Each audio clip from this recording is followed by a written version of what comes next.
Good morning, you lovely people. Welcome back to Lily White Lane. I hope that you're all having a really good Saturday and weekend, and you're all very welcome along to your Euro 2024 breakfast show. The show where we go through all of the big headlines coming out of the tournament, discuss and review the games from the day before, and preview the upcoming ones on the day of the video. But before we delve into all of that good stuff, make sure, if you haven't already, to smash that subscribe button, give it a rocky right hook, hit that like button as hard as you possibly can, tap that notification bell so you'll be notified, and let know every single time we upload a new piece of content, and finally comment all of your thoughts and opinions down below. Without further ado, enough faffing about, let's get cracking with this snacking. And I want to start things off by talking about last night's game, Holland versus France. The streak is over. Games with goals at the Euros, the streak's over like the Undertaker at WrestleMania 30. We got our first 0-0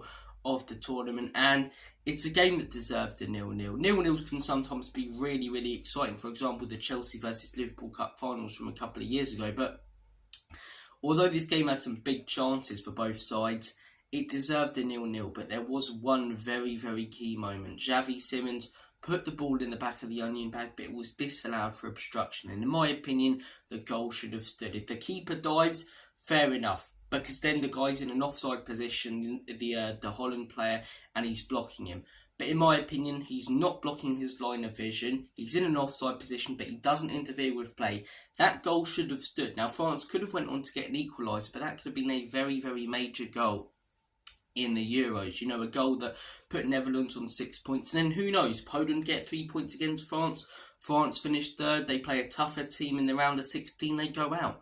Whereas now they could make it to the semis or finals. I don't think they would go out even if they finished third and had to play a tougher team in the round of 16 because they step up against top sides. But I'm just saying, you know, could have had a massive ripple effect on the tournament. And in my opinion, it was the first wrong decision we've seen at the Euros. To be fair, the VAR has been absolutely impeccable. Automated offsides have been absolutely brilliant, and it really has put the Premier League to shame. But the minute that Anthony Taylor gets involved and English officials get involved, we take 5 minutes to make a decision. I mean, it tells you all you need to know about the system not being the problem, the people running it. You know, this Euros has shown that VAR can be used brilliantly with the, as I say, automated offsides and very quick decisions within about 30 seconds in games. But as soon as you get English officials incompetent English officials, decisions take much longer. And especially when you get them drawing lines as well, like we do in the Premier League, you know, you can see why there's so many mistakes. But look, Holland, as I say, should have had a goal in my opinion. They were robbed, I would say,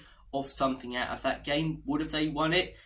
It's 50-50 really. France could have, you know, went on and got a late equaliser, but they would have likely got something out of it when they're going 1-0 up in that sort of minute of the game. So look, I thought it was a very, very harsh decision on Holland. It's slightly subjective. I've seen some people, as I say, saying that it shouldn't have been a goal, but in my opinion, it should have been a goal for Holland. Apart from that, the game wasn't the most exciting. A big chance, though, to be fair, for Rabiot. He goes through on goal. He's got the whole goal to aim for, and he tries to pass it across to Griezmann. Now, in my opinion, Griezmann should have the common sense and, as I say, football awareness to, even though he's not expecting it, slot it in the back of the net. But still, why are you passing it, pal? Why are you passing it? Just smash it. It's 1-0 France, you know what I mean? But France had more of the chances.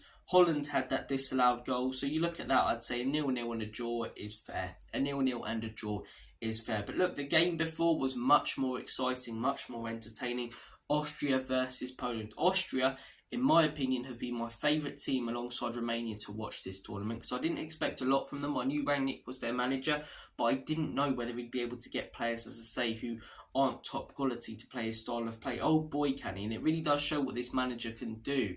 Like Julian Nagelsmann and other sort of managers who come from the Red Bull system and who, you know, try and play Red Bull football, what they can do with a group of players who buy into his system, which he didn't have at Manchester United. He called Man United out for what they were and the players, and even Man United fans will tell you that, and he was, you know, sacked for that and got rid of for that. So In my opinion, Ralf Rangnick, as I say, he's a very good manager, and he's got that Austria team playing so well. In their last game, they were very unlucky not to get something against France, in my opinion, and yesterday they could have won that about 4 or 5-1. They started like house on fire, high press, scored a brilliant goal. It's a great ball in and a great header, as I say, for Austria.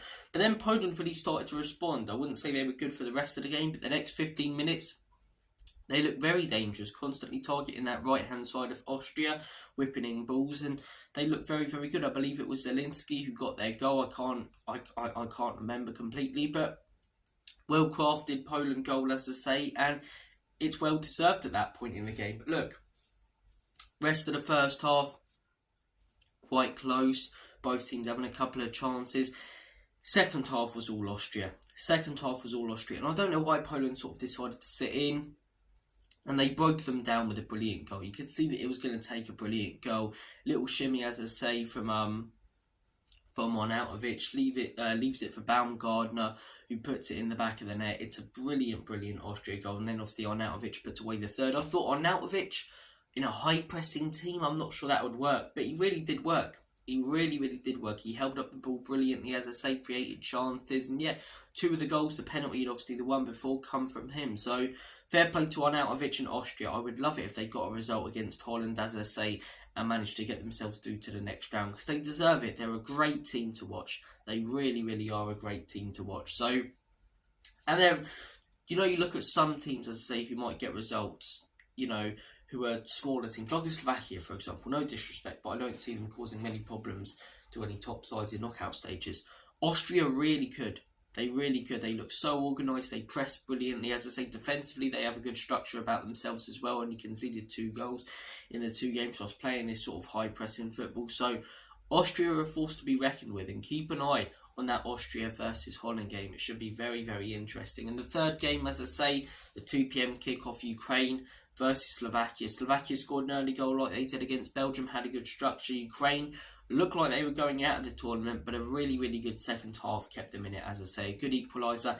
And that second goal from Yaremchuk, what a touch to bring it down, and then a lovely little finish. I love goals like that, as I say, and he had so much work to do. But look, it's 3 points that Ukraine needed. Romania destroyed them. It really does speak volumes now about how good of a side that Romania team are, and I really think they could cause problems to Belgium later. But as I say, Slovakia, well structured, looked solid in the first half. Ukraine, really, really good in the second half. Their manager said that we're going to see the proper Ukraine like the Scotland manager the other day, and I think we did in that second half. And they've definitely given themselves a lifeline. That Belgium game is very interesting. 3 points, maybe enough to get them through in third.